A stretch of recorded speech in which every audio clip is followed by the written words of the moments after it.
Marcus had been working overnight security at Millbrook Medical Center for 6 years by the time anything happened worth talking about. 6 years of empty hallways, vending machine coffee, and the particular kind of quiet that only exists inside a hospital at 3 a.m. Not peaceful quiet, not comfortable quiet, but the kind that sits on your chest a little, because you know what's happening behind all those closed doors, even when you can't hear it. He was a practical man, former corrections officer, 2 tours in the Army before that. He didn't scare easily, and he didn't believe in much he couldn't put his hands on. His coworkers liked him because he was steady. His supervisor liked him because he never called out, never filed complaints, and never came to the front desk with nonsense. That changed on the night of November 14th. Marcus was doing his standard 3 a.m. sweep of the 4th floor, the oncology ward. It was one of the quieter floors at that hour, most patients heavily medicated and asleep, the nursing staff reduced to a skeleton crew at the far end of the corridor. He walked the hallway the same way he always did, checking each room's door handle, glancing through the narrow windows set into each door, making sure nothing was out of place. He was about 2/3 down the hallway when he stopped. Room 412 had a light on inside. Not the overhead fluorescents, which were controlled from the nurse's station and kept off at night to help patients sleep. A softer light, lower, like a bedside lamp. Marcus checked his clipboard. Room 412 was listed as unoccupied. Had been unoccupied for 11 days, since its previous patient had been discharged. He noted it, tried the door handle. Unlocked. He pushed it open. The room was empty. Bed stripped down to the plastic mattress cover, the way they leave them between patients. No lamp on the nightstand. No light source of any kind that he could identify. But the light, soft, yellowish, coming from somewhere near the window, was still there, plain as anything. Marcus walked to the window and stood in it. The light was coming from outside, he thought. Reflection off something in the parking lot below. He looked down at the parking lot. It was empty except for 3 staff vehicles and a stationary ambulance near the bay. Nothing that would cast light upward at that angle. He turned back around. There was a man sitting in the chair in the corner of the room. Marcus's first thought was that it was a patient who'd wandered in. It happened sometimes, especially on that floor. Confusion was common. But the man wasn't wearing a hospital gown. He was dressed in street clothes. Dark trousers, a white-collared shirt, no shoes. He was sitting completely upright, hands resting flat on his knees, and he was looking directly at Marcus. Not the vague, unfocused look of a confused elderly patient. A direct, alert, entirely deliberate stare. Marcus said, "Sir, this room isn't occupied. I'm going to need you to come with me." The man didn't respond, didn't move, just kept looking. Marcus took 2 steps toward him, and the man said, very clearly, very quietly, "I'm waiting for my wife. She was on this floor." His voice was normal, calm, no tremor, no confusion. The voice of a man who knew exactly where he was and exactly what he was saying. Marcus stopped. He asked the man his wife's name. The man told him. He asked when she'd been a patient here. The man gave him a date. 3 years ago November, he said. He said it the way people say dates they've carried around for a long time. Flat and tired, the way grief sounds when it's old. Marcus stood there for a moment, not sure how to handle this. A grieving man who'd wandered into an empty hospital room in the middle of the night wasn't a threat, wasn't a medical emergency, but wasn't something his training had a clear protocol for either. He decided the right move was to bring him to the front desk, get him some water, call someone to come get him. He said, "Sir, why don't you come with me and we can..." He stopped because the man was gone. Not gone like he'd stood up and walked past Marcus while Marcus was talking. Gone like he simply was not in the chair anymore. The chair was empty. Marcus was standing 6 feet from it, and he had not looked away. He had been looking directly at the man the entire time he was speaking. Marcus stood in that room for a long moment. Then he walked back to the door, stepped into the hallway, and stood there in the fluorescent light, breathing steadily for about 30 seconds before he continued his sweep. He filed an incident report that night. His supervisor reviewed it and logged it as possible unauthorized visitor, unconfirmed. Marcus requested the records on room 412 be pulled, who had last been assigned to that room, and the names of any patients who had been in that room in the previous 3 years. The records coordinator told him she'd look into it. 2 days later, she came back to him with something that made her visibly uncomfortable. She said there had been a patient in room 412 just under 3 years prior, a woman admitted for late-stage cancer who had passed away in that room. She had been married. Her husband had made several calls to the hospital in the weeks after her death. The last call was logged 14 months after she passed. He had died of a heart attack the following spring. Marcus worked another 4 months at Millbrook Medical Center. He never went back to room 412 on a night sweep without a second guard present. When pressed about it, he never claimed to have seen a ghost. He said, very deliberately, that he saw a man in an empty room who was not there when he looked again. He said the distinction mattered to him. He said he didn't know what it was, he just knew what he saw. And for a man who'd spent his whole life only believing in things he could put his hands on, not knowing was the part he couldn't let go of.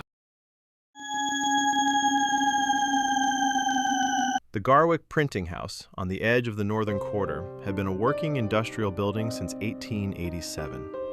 By the time a cleaning company contracted it for overnight maintenance work in the early 2000s, it had been converted into a mixed-use space.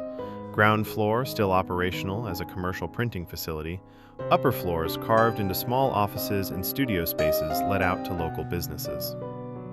The overnight cleaning crew consisted of 3 people. Their supervisor was a woman named Denise, mid-40s, who had been doing industrial cleaning work for almost 15 years. Her 2 crew members that night were a younger man named Paul and a woman named Greta, who had only been on the job about 3 months. They worked nights 6 days a week, and Denise ran a tight, efficient operation. They arrived at midnight, split the building into zones, and worked through till about 5 a.m. The 3rd floor of the Garwick building was all empty offices.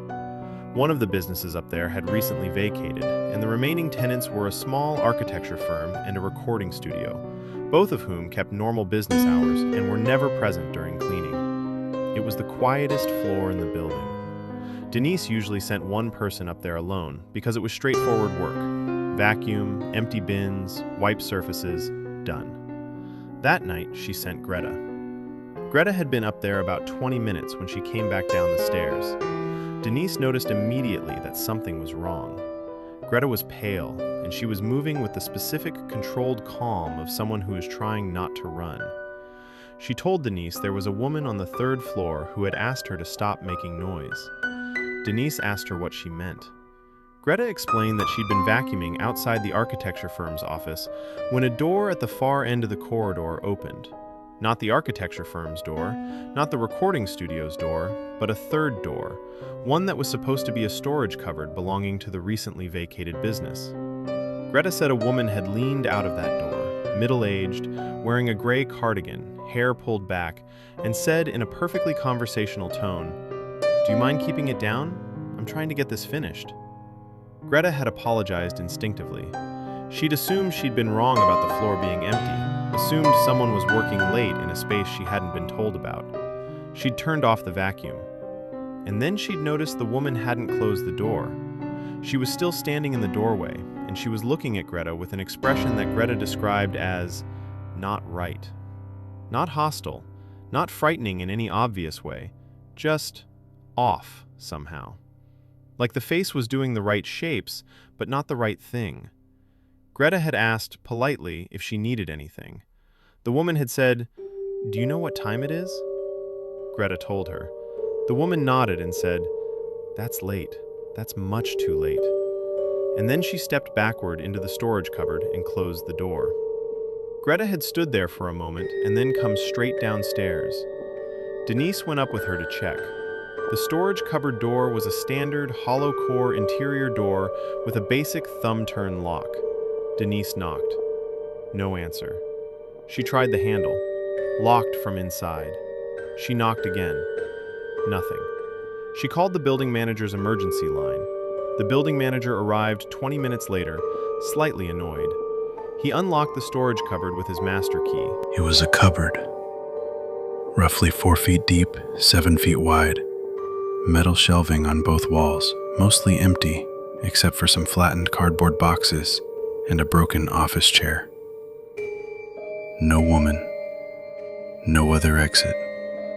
No window. No space for a person to be concealed.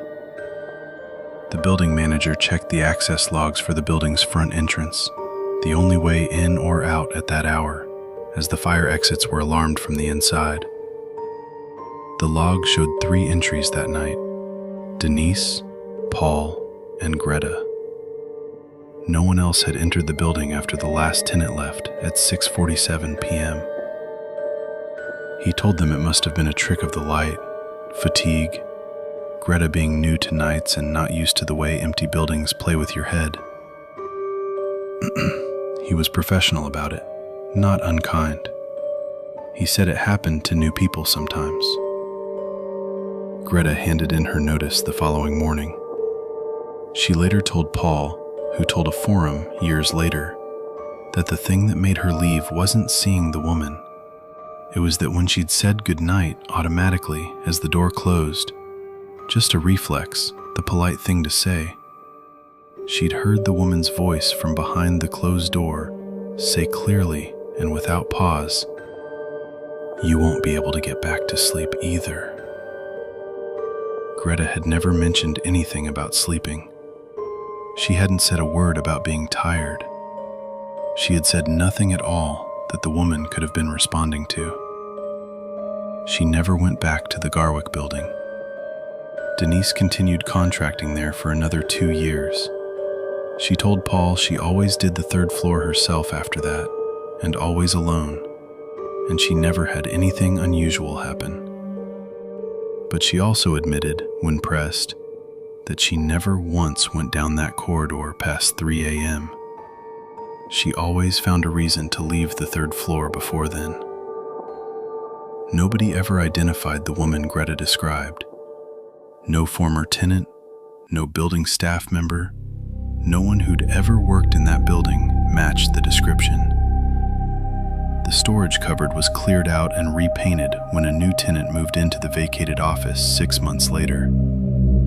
The contractors who did the work reportedly found nothing unusual. Just a small, empty room that smelled, one of them mentioned to the building manager, faintly of cigarette smoke, despite the building having been non-smoking for over a decade.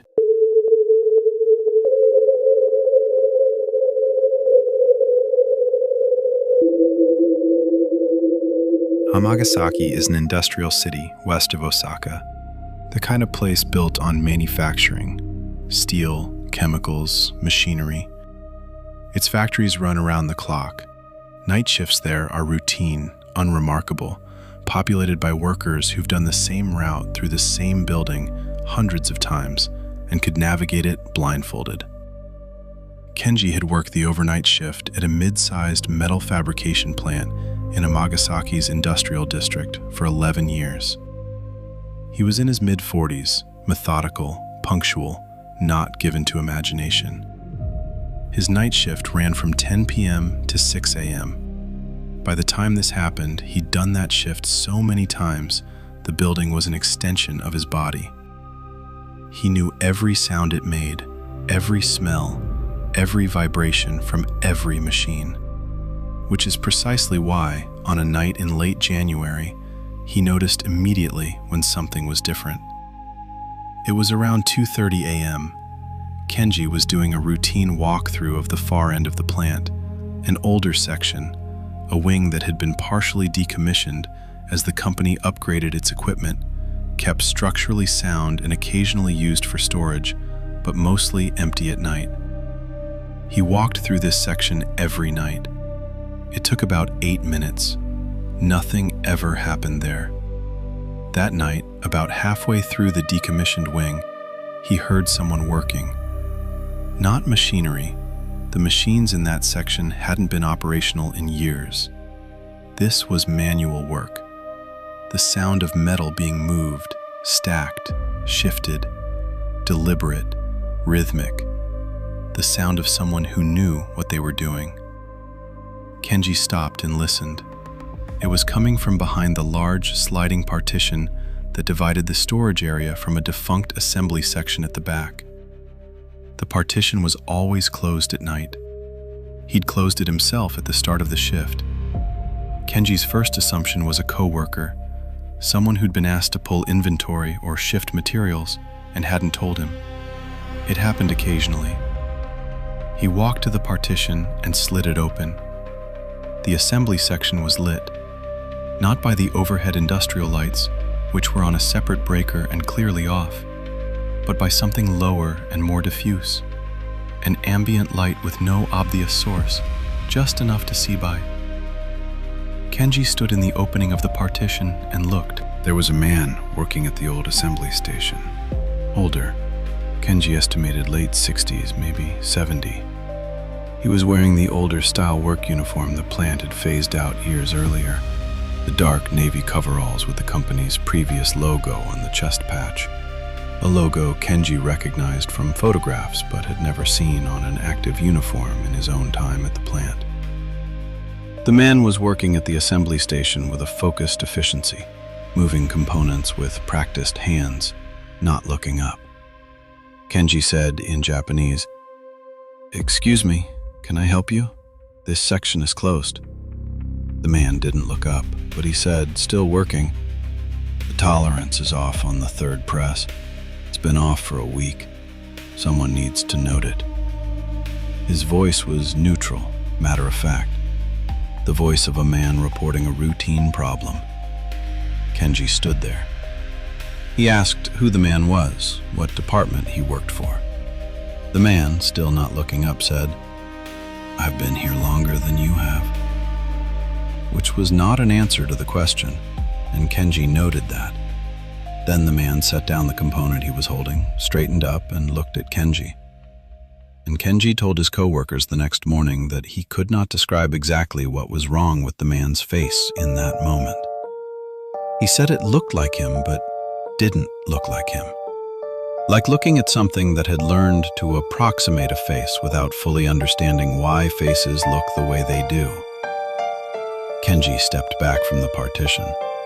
The man said, still in that same neutral tone, "Tell the day supervisor about the third press." Then he turned back to the workstation. Kenji slid the partition closed. He walked back to the main floor. He sat at the break table for 10 minutes without moving. Then he finished his shift. He told his supervisor in the morning about the man. His supervisor, a practical man of about 50 named Hamada, listened carefully and then went with Kenji to the decommissioned wing to check. The assembly section behind the partition was dark, empty, exactly as it should have been. No sign anyone had been there. No components moved from where they'd been stored. But Hamada stood at the old assembly station for a moment, looking at it. Then he asked Kenji, without explaining why he was asking, if the man had said anything specific. Kenji told him about the third press, the tolerance being off. Hamada was quiet for a moment. Then he said that there had been an accident in that section in 1987, before either of them worked there. A worker had been seriously injured by the third press when a tolerance defect went unaddressed, despite being reported. The man had survived but never returned to work. He'd died some years later, in his late 60s. Hamada said he knew this because the accident was part of the plant's safety training documentation. Every employee who worked that section was required to read about it as part of their orientation. He didn't say anything else about it. He walked back to the main floor and went to start the day's operations. Kenji followed him. The plant's day shift checked the third press that morning. It had no current defect. The tolerance was fine. Kenji continued his night shift at that plant for another 3 years before relocating for family reasons. He did the decommissioned wing walkthrough every night for those 3 years without incident. He never saw the man again. He never slid the partition open without pausing first, just for a moment, to listen. He told one coworker once that the thing that stayed with him wasn't the face. It was how specific the information had been. A tolerance defect on a specific machine, reported in a specific way.